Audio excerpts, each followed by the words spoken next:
Hi everyone. So today we're going to talk about composite functions, which is really just kind of like a type of function operation. And I accidentally wrote my notes out of order. So I'm going to flip this page and we'll start here. So if we're given something like f of x equals 2x plus 1 and g of x equals x squared plus 2x minus 1, we want to find this composite f plus g of x. So all we're going to do is take 2x plus 1 plus, and we're going to add g of x, x squared plus 2x minus 1. Then we can combine like terms. So this will become x squared plus 4x. And actually that's it. Good, we've solved that one. Okay, continuing, if we have f minus g of x, well then we are going to take 2x plus 1 minus, and I think it's really important here to put this in parentheses so that we have x squared plus 2x minus 1 so that we utilize that negative correctly. So this will be minus x squared minus 2x plus 1. So this is going to become a negative x squared. The two x's are going to cancel out, plus 2. All right, good. Okay, so we can also do this with multiplication. If we're given f of x equals x squared and g of x equals x minus 3, we want to find f times g of x. All right, so when we want to multiply that f times g of x, what we're going to do is take x squared times, this situation is x minus 3. Here we just simply have to distribute. Hopefully you can see that okay. So you're going to get x cubed minus 3x squared. Nice and easy. And then we can actually evaluate that at 4. So fg of x, as we just found, was x cubed minus 3x squared. And then if we want to find fg of 4, that's going to be 4 cubed minus 3 times 4 squared. So that's 64 minus 3 times 16. So that's 64 minus, I don't know what 3 times 16 is, 48. So we have 16 as our final answer there. Okay. Let's practice with division. Here we're given f of x equals the square root of x and g of x equals the square root of 4 minus x squared. We want to find f over g of x. That's going to be equal to the square root of x over the square root of 4 minus x squared. Okay, and that's done. We don't have to do anything there. And then if I want to do g over f of x, that's going to be the square root of 4 minus x squared over the square root of x. Now, what's going to be asked of you is to find the domain of these things, and we've done that before. So we can find the domain. Remember, you would have to set the square root of 4 minus x squared has to be greater than or equal to 0. So 4 minus x squared has to be greater than or equal to 0. Negative x squared greater than or equal to negative 4. So x squared is less than or equal to 4. So x is less than or equal to, what's that, plus or minus 2, right? And then square root of 4 minus x squared cannot equal 0. Also, the square root of x has to be greater than or equal to 0. So x has to be greater than or equal to 0.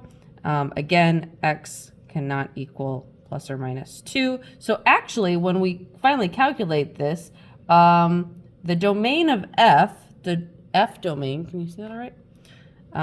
F of x, the domain is 0 to infinity, okay? G of x, the domain, is negative 2 to 2, okay?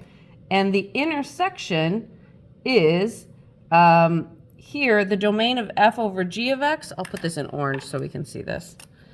F over g of x, our domain here, is going to be 0 to 2, right? And g over f of x, the domain is going to be 0 to 2 included, right? So Anyway, of course, as always, I recommend graphing so you can see that in action, but you will be asked to find domains. Okay, so now we've done this, let's actually move on to actual composition of functions. So here, a composition of the function f with the function g is f of g of x. Or you can say it like this, f of g of x. I actually prefer this way, f of g of x. So if we're given f of x equals x squared and g of x equals 4 minus x squared, we want to find the following, f of g of x. So how do we do something like that? Here, we're going to say f of, and instead of x, now we're going to put in that g of what g of x is. So f of 4 minus x squared is equal to 4 minus x squared plus 2. And we can take this out, simplify it, so we're going to get 6 minus x squared. Good. I feel like I'm missing something here. 1 second. No, I thought I missed a negative sign, but I didn't. Okay. Likewise, we could do g of f of x. Okay, so that's going to be g of x is x plus 2. So this is going to be 4 minus x plus 2 quantity squared, which is going to be 4 minus, I'm going to write this out just for the sake of writing it out. Okay, so it's going to be 4 minus x squared. I should keep that in parentheses. X squared plus 2x is plus 4x plus 4. So this becomes 4 minus x squared minus 4x minus 4. These cancel out, so our final answer is negative x squared minus 4x. Okay, kind of fun to do. We can evaluate this at a number. So f of g of 2, we actually already found that. F of g of x was equal to 6 minus x squared.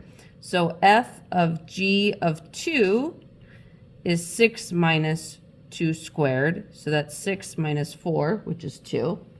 And we can also find g of f of negative 2. Well, we found that. So g of f of x, is negative x squared minus 4x. And if I evaluate g of f of negative 2, we're going to get a negative 2 squared minus 4 times negative 2. So that's going to be a negative 4 plus 8. So negative 4 plus 8 is 4. Okay. We also need to talk about our domain again. So the domain of f of g of x. Okay, the domain of f of g of x. So the domain of f of g of x is the set of all x in the domain of g of such that g of x, which would be our y values, is in the domain of f. Okay. And then likewise, the domain of g of f of x is going to be the same thing, but we're going to flip g and f. So this isn't a great example because in this situation, x plus 2, that domain is going to be all real numbers, right? Like we can graph this, okay? Oops. I don't know why somebody graphed plus 5, but so x plus 2, and then we can, I should have put that here, x plus 2, that's our f of x, and then g is 4 minus x squared. If we graph these, okay, this is all real numbers, this is all real numbers. So really that's what our domain is. 1 second. So that kind of helps us see both of these are all real numbers. And then like, again, here, if g of f of x, we can look at this. We know that that domain is all real numbers. F of g of x, we can look at this. We know that that domain is all real numbers. So I didn't put a great example here, but basically just note that you will need to look at domain and be able to evaluate that. Okay, that's all I have. This will be uploaded. If you have questions, please ask me in class. I'll see you then. Bye.